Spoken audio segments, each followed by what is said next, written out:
All right, so for this project, you're gonna need some pellets. So that's a thick kind of craft backing. It's a fusible. And we're gonna use that on the back of this to kind of give it some more rigidity. And then we're gonna use some stabilizer behind it. But before we do that, we need to get the canvas off of the frame. So we're gonna just use our rotary cutter and we're gonna cut around the outside of the staples. This cut doesn't have to be perfect. It just has to kind of get the canvas off of it.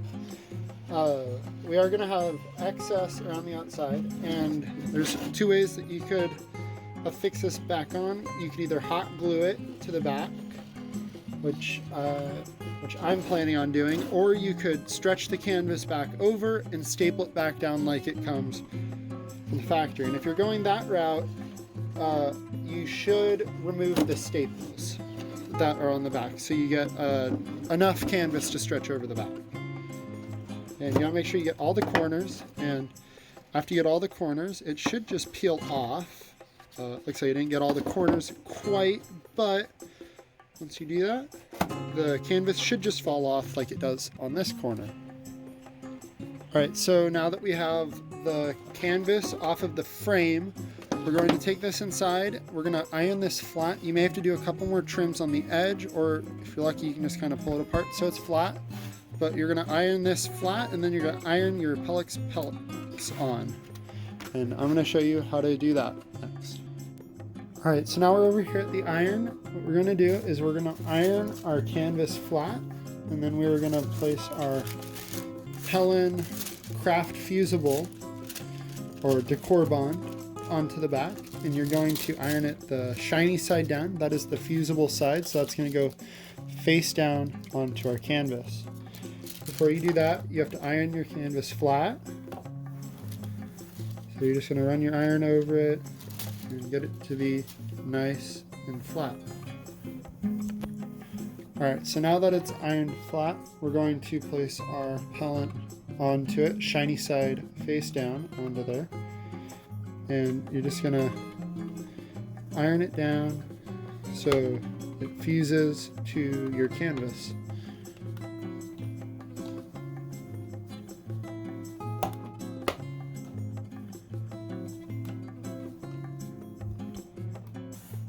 And then you're going to want to press it down.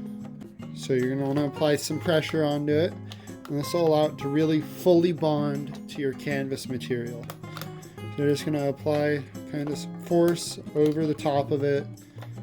So that way it fully penetrates and fully bonds the materials.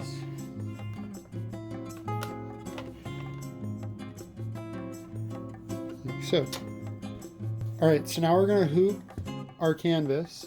Before we do so, we're going to want to put some cutaway stabilizer in the bottom of the hoop. And then we're going to put the canvas down on top. And then we're just going to finish hooping by pressing the top of our hoop down, like so. So you're going to have a nice hoop, nice and tight, with your cutaway stabilizer, then your pellet, and then your canvas on top. And this will help really stabilize the design. Alright, so now our design's stitched. I chose to go with the Essential Worker Nurse stamp. And we're just going to lay our hoop, or I guess our frame, down, face down, with our old nail staples on the back, and we're going to line this up, and we're going to kind of make sure that it's centered the way we like it. You can actually hold it while you do this just to position it. So I think just about there would be nice and center with the design. I think maybe tilt it just a little bit, but that's all stuff that you got to go through.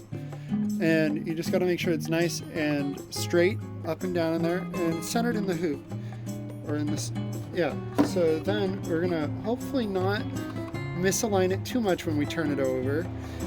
So you're just gonna want to be very, very careful as you turn it over so you do not shift it. And we're just going to take our staple gun and we're just going to find where our edges are, and we're just going to staple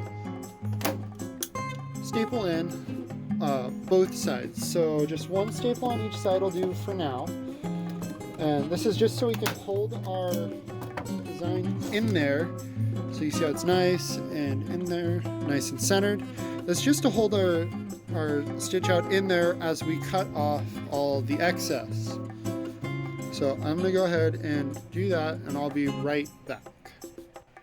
All right, so now I've gone and I've trimmed around the outside, so from the front none of the canvas is showing. We're just gonna go around and we're gonna staple this down, and you're gonna wanna apply a little bit of force as you hold it, so you can kind of get a nice tight staple. And you're just gonna use your staple gun to put a staple down, but you're gonna not miss it like I did. So like that, so then it holds down there. And what we're gonna do first is we're just gonna put 4 points of contact on this. So we already have the sides. We're gonna put one on the top and one on the bottom of the frame, and then we're gonna go around and pull the corners and stretch the corners out as well and put staples down, and then fill in the spots with other staples. So we're gonna do the same on the top. We're just gonna pull it down and we're going to squeeze and staple it. You can also go sideways on the staples as well if you feel like you don't have enough room. So that'll also grab onto them. So you can always go with that. Now that we have our 4 points of contact, we're going to pull on our center, and we're going to just staple that down as well, like so. And I go diagonal, so I just do opposites normally. I find that generally stretches it the best, so it looks good. And we're just going to keep putting staples in. We're going to get our corners down, like so. And we're going to get this corner.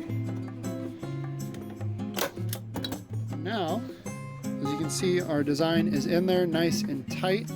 You can go ahead and fill in these spots if you feel a need to, but usually your 8 staples will hold it in.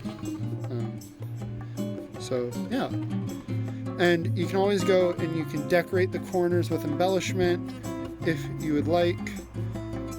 That's always an option depending on the design that you put in it. The designs that I used in this video are on shop.greenerfarmsdiy.com. I just showed you guys how to make this awesome framed canvas postal stamp design. Turned out really nice, but we also have a bunch more of these postal designs in the set. And you don't just have to do them on canvas either. You could do them on a reading pocket pillow. So this was going to go onto one of our reading pocket pillows that we make. Or you could stitch it onto a towel. So those are also really cool. And we have much more than just a nurse or a dressmaker. We also have a lot more for other essential workers like welders. Our country is built on metal. All the big cities have metal in them. They need welders to survive and be built. All these designs can be built into a quilt. So there's over 30 of these designs, and they turn out in an amazing quilt. We also have truckers, so they deliver all of our packages and all of our groceries to stores. I don't really think any of us would get by without truckers trucking around the USA. Also, we got our shipping people, so whether that's UPS, FedEx, USPS, we actually have a United Postal Service stamp as well. But these are for all of our awesome guys and gals that ship all of our packages across the country. All of these designs can be found on shop.greenerfarmsdiy.com under the donate category, and they'll go towards my COVID-19 pandemic quilt. All the profits of the designs will actually be donated into the GoFundMe, so I can help get that quilt to travel the world. You can also go and donate directly to the GoFundMe at www.pandemicquilt.com. That'll also bring you to the page where you can donate to the GoFundMe. So there's a lot of designs. There's teachers and doctors and construction workers, mask makers, child care professionals, our postal people, farmers, waste collectors, masons, nurses,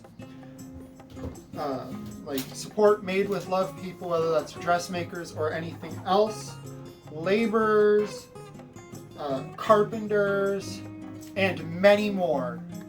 So please go check them out on shop.greenerfarmsdiy.com.